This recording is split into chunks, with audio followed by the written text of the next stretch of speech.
اهلا فيكم على حلقه جديده من اريبيا انبوكسينج. اليوم مثل ما عودناكم حلقه 3 منتجات تحت سعر معين. اليوم بدي اعرض عليكم 3 اختراعات، 3 ادوات، 3 جادجتس من ضمن ميزانيه $20. اذا واحد بده يعمل هديه، اذا واحد وحتى كلهم يعني بيستعملوا شخصيا، انا عم بستعملهم وفظيعين كتير، عم بيريحوا لي حياتي. بقى خليكم معنا تنبلشكم هالحلقه. مثل العاده ما تنسوا تعملوا سبسكرايب، اعملوا معروف. هون بتشوفوا وجهي طول الحلقة، واعملوا سبسكرايب وميرسي لانه عم تحضروا. وبلا ما نتأخر خلينا نبلش بالحلقة 3 تحت 20. ميرسي شباب، خلينا نبلشها، يلا.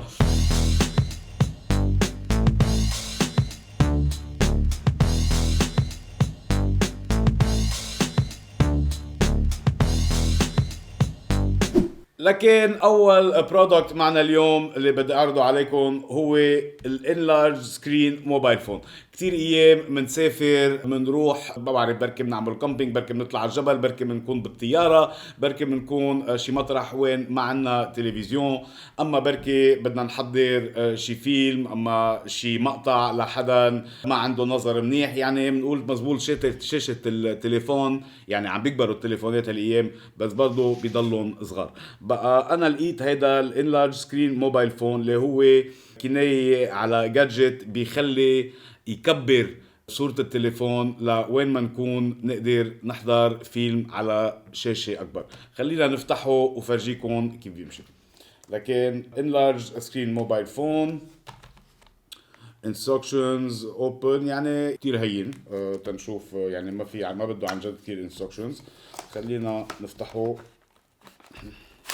ونشوف. هلا ما تنسوا هول كلهم تحت $20، يعني عن جد الخاص، وبيعملوا هدية حلوة كتير. بقى بنشوفه اوكي مثل دفتر صغير. هين بنحط بأي شنطة، بأي بيتاخد وين ما كان.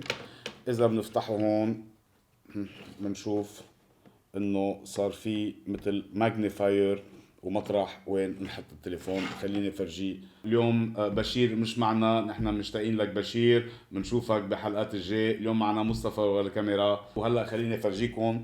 اذا ناخد التليفون اللي مثل ما قلنا بنمشي فيديو عليه، اوكي يعني الشاشة منيحة، بس انه هيدا من اكبر قياسات التليفونات اليوم، وبرضه بتضل صغيرة. بس اذا بدي احطها على الماجنيفاير مثل ما شايفين، نجي بنحطه، شفتوا صغير ما في اهين منه. بنحطه هون بيركب وصار عنا مثل تلفزيون صغير تنقدر نحضر حلقة اريبيا انبوكسينج اكيد. بس هيدي يعني كتير براكتيكال، وعن جد انا برأيي فظيعة من وقت ما اكتشفتها. واحد يعني قد ايه هينة، قد ايه سمبل واحد يكون يفكر فيها، بس انه ولا عذاب ولا شيء. حط التليفون على التلفزيون، كبر ايدي بربع ثانية طق وصار عنا مثل تلفزيون صغير. كمان واحد ايام انا بكون سهران بالبيت، قاعد بالتخت، قاعد باوضه ما عندي التلفزيون، وضلني ماسك التليفون، يعني بدي احضر فيلم، بدي احضر نتفليكس، بدي احضر شو ما كان. كمان مع هيدي ما في اهل منها، بحطها على الطاوله، بحط التليفون، بريح ايدي، بريح عيوني، لانه صار عندي مثل سكرين اكبر تاحضرها. يعني عندها، واكيد كل واحد بيلاقي لها 100,000 استعمال، بس كمبدأ يعني مثل ما شايفين براكتيكال، رخيص، وما في اهين من هيك. خليني اعطيكم تقييمي على السريع للفون ماجنيفاير. بالتصميم حاعطيه 8 على 10، لانه عن جد مصمم يعني ما في اهين من هيك، مهضوم كتير. بسهولة الاستعمال حاعطيه 9 على 10، لانه عن جد يعني ولد فيه يستعمله. وبالسعر حاعطيه 8 على 10، لانه حقه $11. يعني عن جد $11 مش غالي ابدا لواحد يكون عنده تلفزيون صغير بياخده معه وين ما كان. ومثل العاده اللينك اذا بدكم تجيبوه بالديسكربشن. خلينا نكمل على تاني ايتم تبعنا لليوم. تاني ايتم معنا اليوم LCD رايتنج تابلت، يعني كمان شيء كتير مهضوم لقيته، شيء كتير بينفع وشيء مش غالي ابدا. ايام بيكون عنا اولاد بدهم يرسموا مزبوط، اليوم عنا ايبادز وعنا 100,000 شغلة، بس كله غالي وكله بينكسر وكله يعني اذا الولد وقعوا اذا شو ما كان واحد بيقول لا يا ربي دفعناه كتير غالي. مع هيدي رخيصة كتير وعندها كذا استعمال. اول واحد منه اكيد انه نخلي الاولاد يرسموا، بس فينا كمان نستعمله نحطه على البراد بالبيت، نترك رسالة لحدا قبل ما نترك البيت. فينا يعني في كذا استعمال للرايتنج تابلت. خليني افرجيكم كيف بيمشي، لكن حنفتحه على السريع. علبة ما في شيء، instruction manual ما بعتقد عايزينه. و بقى بنشوف رايتنج تابلت يعني عن جد بلاستيك اوكي مهضومه. هون بنشوف انه عندنا تشارجينج ستيشن، تشارجينج بلوج، عندنا لوك انه مسكره ومفتوحه تنقدر نكتب عليها، وعندنا زباله يعني تنمحي كل شيء كتبناه. هون بيعطونا قلم لكن بلاستيك كمان مهضوم خفيف. وخلينا نشوف كيف بتمشي، لكن بنحطها على انلوك وها ما في اهين من هيك. وكمان بيكتب بالوان مهضومه يعني ها. اما هيدا قلب لانه عم تحضرونا. واذا بدنا نمحي ما في اهين من هيك، بنشوف هون البطن طق وبرجع بنبلش. يعني انا بدي اترك رساله لحدا راجع بعد 5 دقائق، قريبي انبوكسينج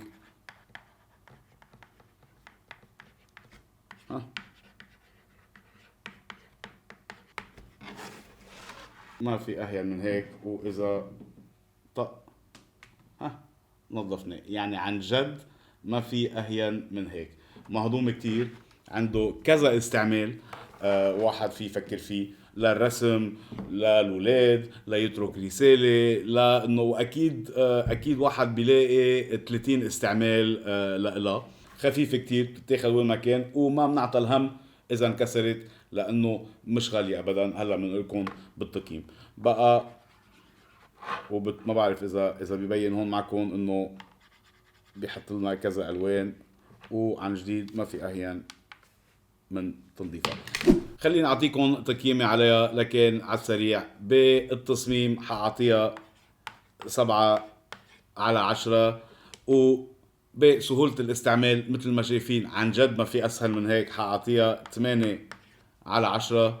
وبالسعر حاعطيها كمان 8/10 لانه حقها $19. يعني $19 مش غالي، لانه تنعطيها للولاد ما نخاف عليها اذا انكسرت، وعندها كذا استعمال. بقى اذا عجبتكم مثل العاده ما تنسوا حاطتكم اللينك بالديسكربشن. وخليني اقطع على ثالث ايتم تبعنا اليوم. ثالث ايتم واخر ايتم معنا اليوم بحلقه 3 تحت ال20 هو عن جد الفيفوريت المفضل اكثر شيء عندي، هو النك فان. كتير نحن اوكي صيفيه بنعمل سبور بنروح بنجي بنشوب، وايام ما عنا مكيف، ايام المكيف مش علينا، ايام يعني بنشوب وبنعرق وبنتعذب. النك فان لقيته ما في اهضم من هيك اختراع. خليني افرجيكم شو بيعمل. نفتحه وهلا حتفهموا دغري. هنشوف شو بيجي بالعلبه. نك فان ما في اهين من هيك. بيعطونا تشارجر اكيد اوكي، وبيعطونا instruction manual كمان. ما بعتقد بده instruction manual. خليني فرجيكم. لكن هذا هو النك فان، ما في اهين من هيك. النك فان مثل ما عم بيقول نك فان يعني بنحط حوالي الرقبه. خليني فرجيه لمصطفى. هلا واحد بيكون مشوب يعني في كذا، اما قاعد هلا مثلي بالاستوديو ومشوب قد ما في اضوية حواليه، بياخد هيدا النك فان وبيحطه حوالي رقبته، وما في اهين من هيك. بيكبس زر وبيزبطه مثل ما بده وما بقى يحس بالشوب. هيدا الموديل اللي مهضوم فيه انه في عنده كمان اضوية، فينا نكبس نخلي اضوية مثل ما شايفين حط لكم هون تشوفوا الأضوية بيغيروا مع الفان. بس أهم شغلة إنه أكيد وفيه كذا سرعة، يعني هاي سرعة قوية وبنطفيه، سرعة خفيفة، سرعة انترميديت، ومنظبطه يعني. وفينا نقوم نمشي نتمشى معه، نكون قاعدين تحت الشمسات عم نعمل سبور. واكيد مش بس نك فان، يعني اذا واحد بيكون بده يقعد وبده يحطوا صوبه بيحطوا صوبه وبيركزوا على سجل مصطفى، وبيركزوا على المكتب. ما ضروري يلبسوا ما ضروري يحطوا حوالي رقبته، بس اكيد هيدا معمول تينحط حوالي رقبه. وهون هولي بنشوف انه بينتعجوا واحد يقدر يزبطهم اذا بيحب الهواء يجي اكثر من تحت، اكثر جنابي. يعني في كذا استعمال. صوته خفيف كتير، اكيد بالليفل القوي صوته قوي، بس اذا بنحطه على اخف ليفل ما بيزعج ابدا. وبطاريته بتضاين فوق ال 14 ساعة، يعني عن جد هيدا بيضاين معنا نهار كامل. ومثل ما قلت ما ضروري يكون عندنا الضوء. يعني النك فان عن جد من وقتها ما لقيته قلت لازم اعرض لكم اياه، لانه شاري كذا واحد، وبحط واحد بالسيارة، بخلي واحد معي، يعني ما بستغني عنه. خليني اعطيكم التقييم تبع النك فان على السريع، بنحطه هون. لكن بالتصميم انا حاعطيه بالتصميم حاعطيه 9/10، لانه انا لقيته فظيع. ديزاين كله عن جد اخوات. بسهولة الاستعمال حاعطيه كمان 9/10، لانه كلهم زرين، واحد بيضوي الضوء وبيطفي الضوء، وواحد بنقي بين 3 قوات تبع المكيف. وبالسعر حاعطيه 8/10، حقه $17. $17 تا واحد يكون عنده مكيف شخصي ياخده معه وين ما كان، وخفيف كتير. عن جد انا مش غالي، وما فيكم تعرفوا قديه مهين لي حياتي من وقت ما عندي.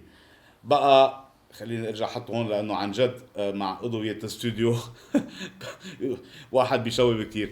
ميرسي كتير لانه حضرتوا هالحلقة 3 تحت 20. ما تنسوا مثل العادة اللينكات بالديسكريبشن اذا عجبوكم الرايتنج تابلت، اما السكرين ماجنيفاير، اما النك فان.